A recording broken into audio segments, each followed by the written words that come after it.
Making sure I'm trying something completely different today. So I never go live. Well, I shouldn't say never because I do. It's just very rare. But with my podcast Goalpreneur, I typically record the podcasts and then do very little editing because I don't like to edit. So very little editing, but then I publish the podcast. So I don't really ever do this live, but I wanted to try something different. So I am live on YouTube. And I don't know how. Okay, I just got a message that it is now live on YouTube. So, okay, that's going through. Um, and then my Facebook, I have it to my Facebook as well. Um, so I don't know if I'll be able to see messages or comments if people are watching. I have no idea how this works. So honestly, it's just like everything's an experiment. Am I right? Okay. So, okay. Well, I don't need that. But we're going to get into it. I have something really cool I want to talk to you about. So if you've heard of Napoleon Hill, he's a really great author, but he interviewed over 500 super successful businessmen long time ago. He interviewed 500 successful, like super successful businessmen back in the day to find out how they were able to achieve their success. So, let's see. Yeah, if anybody comments, if you're watching this either on YouTube or on Facebook, I honestly don't know if I'll see a comment or a message or get a notification. So if you say something and I don't respond, I apologize and I will get to it after this episode is done. So, Napoleon Hill, he has the book Think and Grow Rich. When I first saw that book, I was like, okay, Think and Grow Rich. It's what the heck is that? Because that sounds weird. And it didn't really make sense, but I had heard a lot of people talking about the book. So I'm like, okay, there's got to be something to this. Let's buy it. And I was going to be going on a trip. I was going to be going on a trip. So I'm like, okay, that'll be a really good book for the flight and sitting in the airport. And as soon as the book came, I like just dove right in. I stopped reading the other book that I was in the middle of because I was really excited to find out what the heck this thing was that a lot of people were talking about. And it was so captivating. It was so captivating within the first couple chapters, actually the first few pages. I'm like, "Ooh, okay. I'm really intrigued." And I just couldn't put the book down. I had finished it. It took, I think, maybe I read it really quick. So it was probably about 2 weeks, maybe 3. Um, and I will go back and read it again because I really wanna let everything in the book soak in. I like to have actual books versus listening on Audible or having, like the audio version. Um, but I like to make notes. I like to highlight. If you're anything like me, you need to have the physical book. Like it's maybe just that old school mentality. I was born in 78 and so I'm a 70s baby, 80s girl growing up. I like old school things. I like paper calendars. I got one there and I got my other calendar here. So wall calendar and then my actual planner. I like to write stuff down. I love notebooks. I love office supplies. I love post-it notes. I know that the easiest way is everything online and digital now. That just doesn't work for me. I found out a couple things about how my brain works. I'm a little OCD with some things and a little ADD with some things. So it's like a combination of both, but neither of those hinder me from doing anything. So thankful about that. But learning what works with me and how I can best support that, I need to have paper calendars.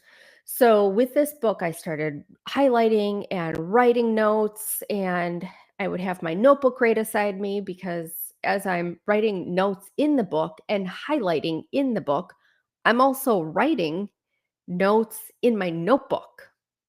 I don't know why. Don't even ask. If you do that, you can let me know just so I am not alone.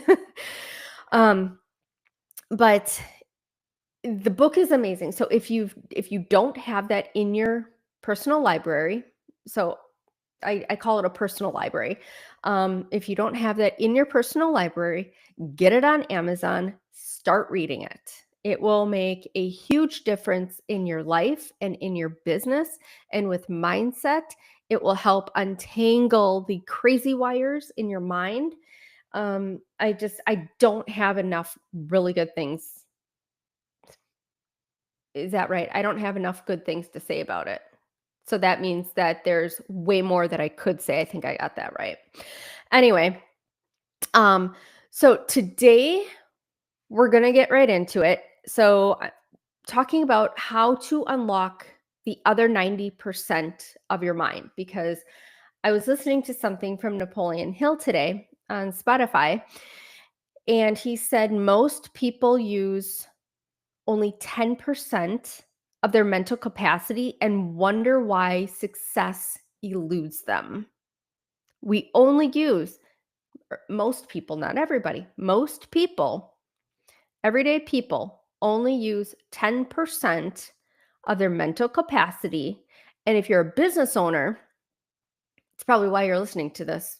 You have a business or you have a hobby wanting to turn into a business. Um, Most people are not utilizing the other 90% of their mental capacity. And it's like, well, why doesn't this work out? Why doesn't that work out? I don't know why I'm so frustrated. Like, I try, but nothing ever seems to work. Well, number one, I don't like the word try. I catch myself when I use it because what I say is when you use the word try, you're leaving the door of failure open and you're giving yourself reasons why it didn't work. So if try is in your vocabulary, stop it.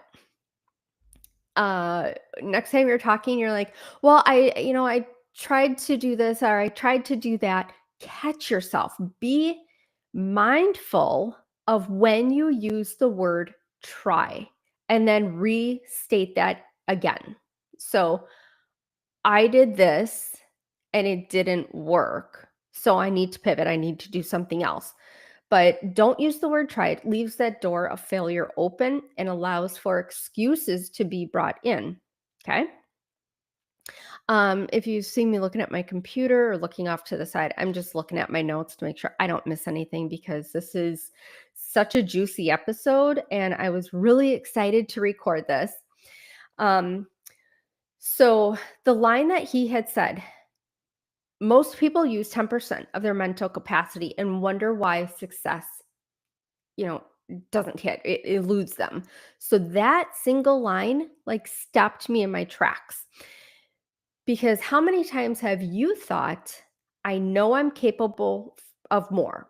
Like you have that gut feeling like, geez, I know I can do better. I know I have more in me. I feel stuck. I feel like I don't know how to get over this little hill that's in front of me. Like no matter what you do, um, no matter what you experiment with, it was like you just couldn't get over the hill. It was like that block, that wall. So you know you're capable for more, but how do you actually start moving up the hill to get over it or just completely jump over? Okay, that would be the best thing. So I thought, what if I could sit across from Napoleon Hill himself and a modern psychologist? I love psychology. Love psychology. Should have gone into psychology, but I didn't. So if I could go back in time and sit across from Napoleon Hill, but then also have a modern day psychologist and just ask, well, okay, you said this. How do I do it? Like, how do I unlock the other 90%? So here's what he would say. Um, so from Hill's perspective, and this is kind of based on what I know from the book, having read it. This is based on what I know from his book, Think and Grow Rich. He would probably lean in and say, most people wander through life asleep. They drift, they let fear, habits, and other people's opinions direct their path. They allow other people to steer their life. Oh boy. Okay, that was kind of like ooh, okay, I have done that, totally guilty. We're not perfect. I'm not perfect. You're not perfect. Nobody is perfect except God. So, most people wander through life asleep. They don't give any thought, zero consideration to what they actually want out of life, out of their business, out of relationships, out of health. And it's just like wherever the wind's going to blow them, that's where they go. So they're listening to other people's opinions. And well, I did this. It worked for me. So you should probably do that. That's a bad way to navigate through life. What works for one person does not always work for another person. What's healthy for me could be poison to your body. See how that works? So they wander through life completely asleep, letting the wind blow them from here to there, other people's opinions, guiding their life, directing their life decisions, directing their path, and they allow fear and habits to steer them. So, to use the rest of your mind, you must give your subconscious a definite command. Be crystal clear on what you want, write it down, okay? You can do it in your phone, you can do it in digital calendar, whatever.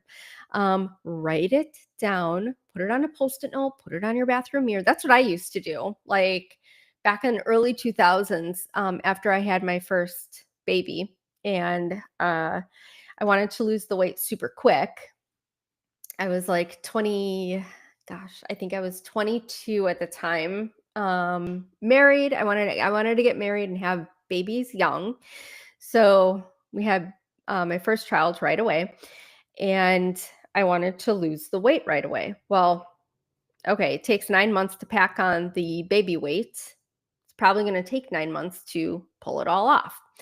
Okay, let's see. Oh, I was just looking. I saw a notification come through on my phone. I thought it might be a comment, so I was going to address it, but it wasn't. So anyway, um, to help me get into the mindset of ditching the pregnancy weight while keeping my calories up so I can nurse my baby, um, and then drop fat without dropping calories too low. So I put a post-it note on my bathroom mirror, and it said, train hard, eat clean. Every morning I got up, I saw that. And after work, 'cause I worked 9 to 5 at that time, after I came home from work, guess what I did? My butt got into shorts and a tank top and either put on rollerblades or tennis shoes. And I was doing at that time Crunch Fitness had their workout DVDs. I loved the fat burning Pilates one. Did that every day. And then also cardio salsa. I think that's what it was called, or fat burning salsa. So that was my routine.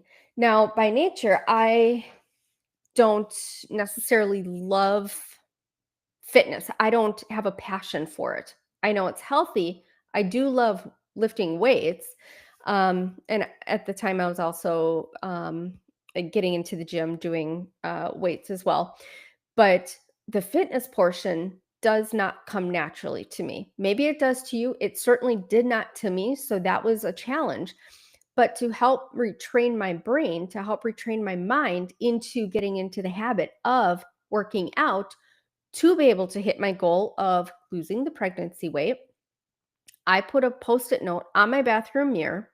And then I also had, I think it was on my fridge. And then where else was that? maybe in my car. That's what I did.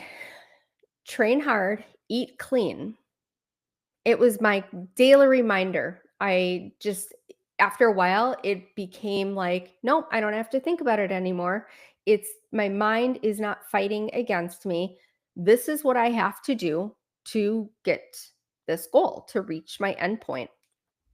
So do whatever you have to do, but give yourself, your subconscious, a definite command. Be crystal clear on what you want. Write it down, repeat it daily until it burns into your mind, into your subconscious. So do the post-it note method. Ladies, you got lipstick.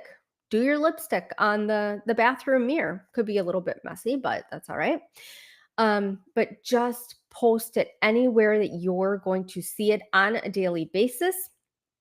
So that's auto suggestion. Okay, now another quick story about auto suggestion. This is a really good one. So it was back in 2017. I was a lash educator for a very well known lash company, lash lift company. And I attended their symposium out in Vegas. Now, that was, I think, my second time ever, second or third time ever in Vegas.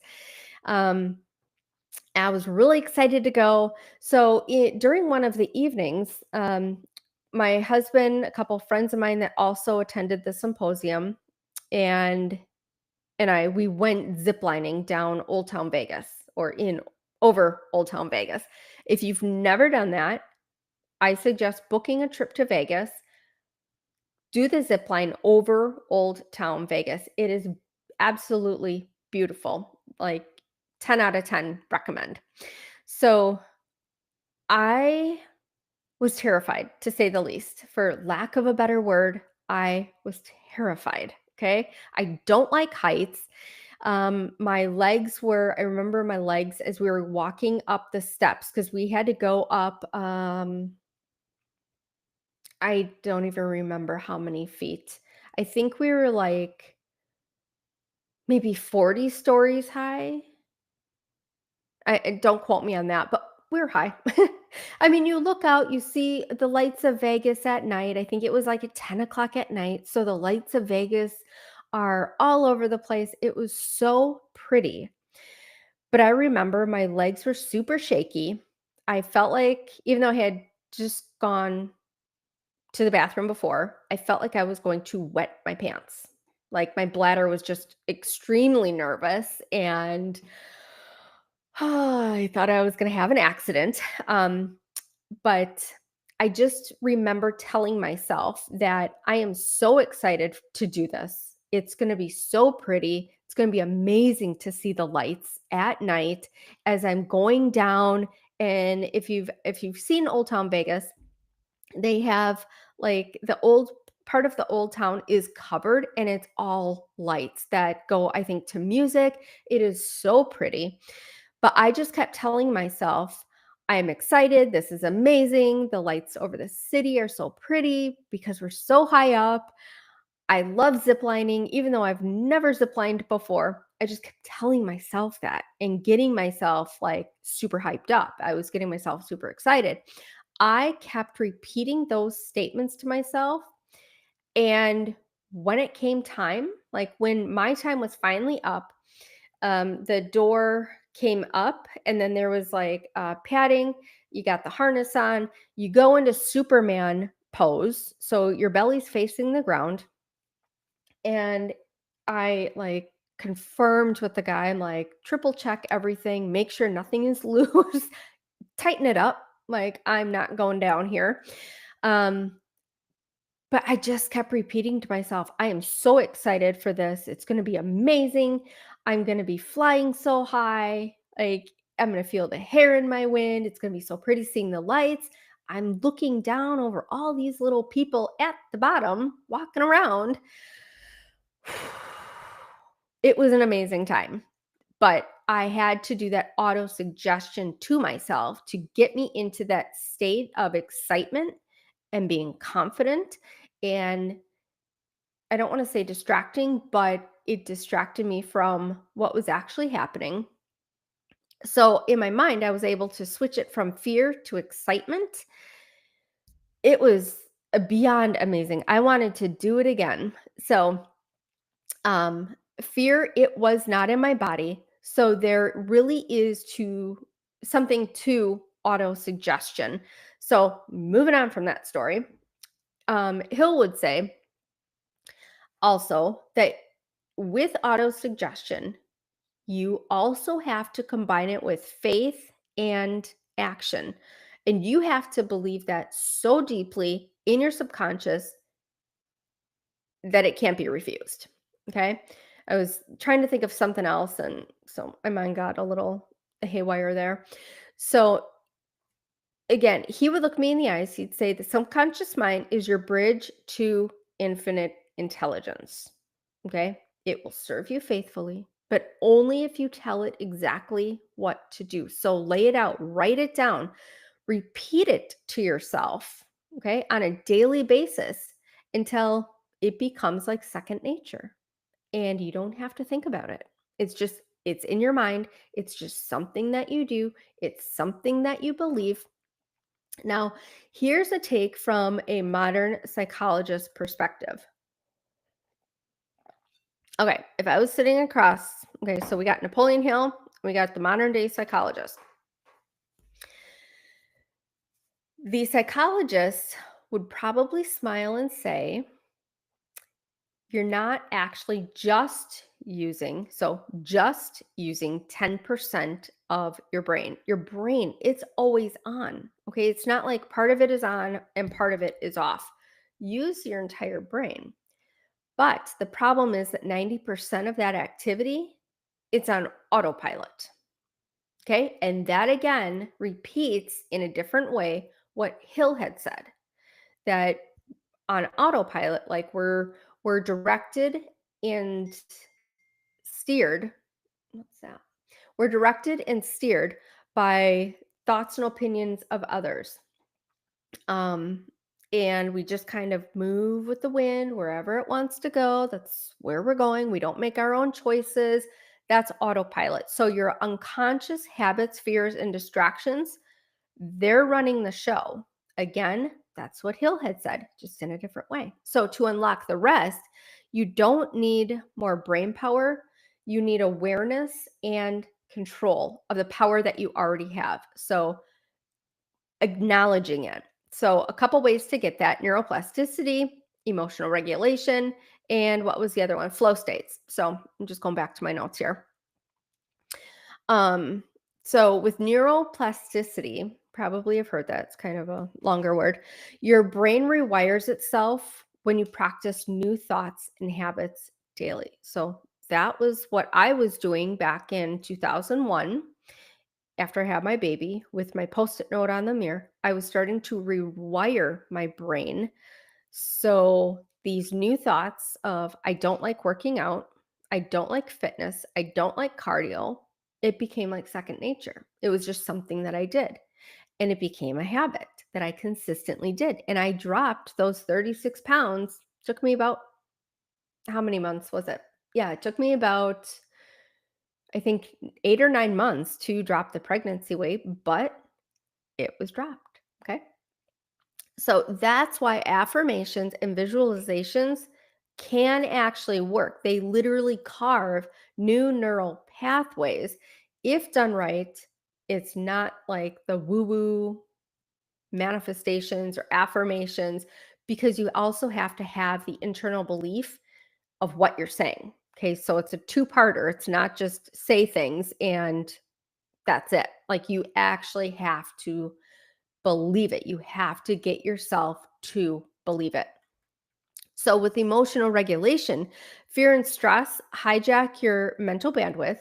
So, that's why things like journaling, mindfulness, or reframing thoughts, it starts to quiet the noise so you can access higher level thinking. Okay. So, one thing I like to do, mental brain dumps. Okay. There's a lot going on inside of my head. My brain never shuts off.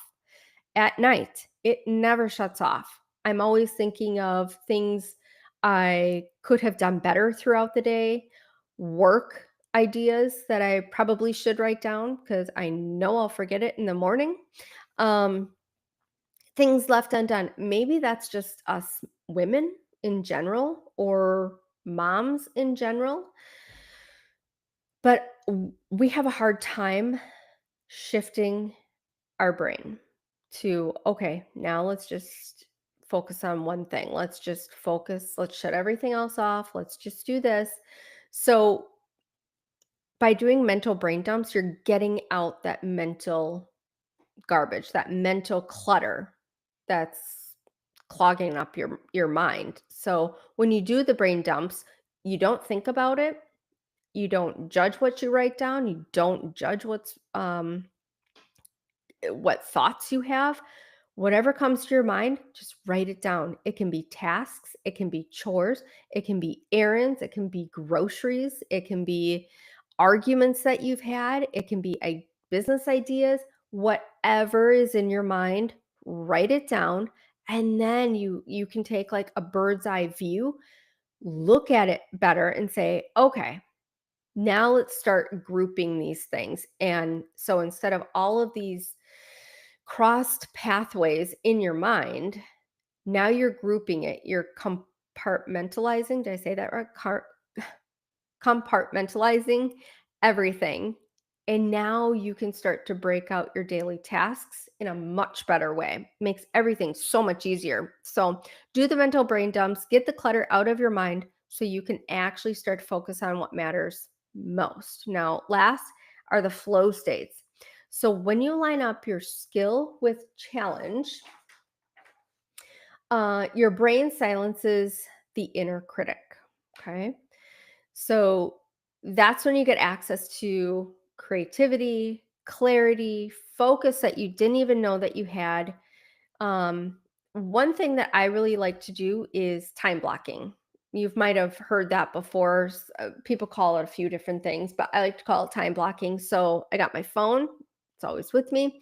I have my timer and I set it for a specific amount of time to allot to the task. So if I'm batching emails, I'll set it for an hour or an hour and a half.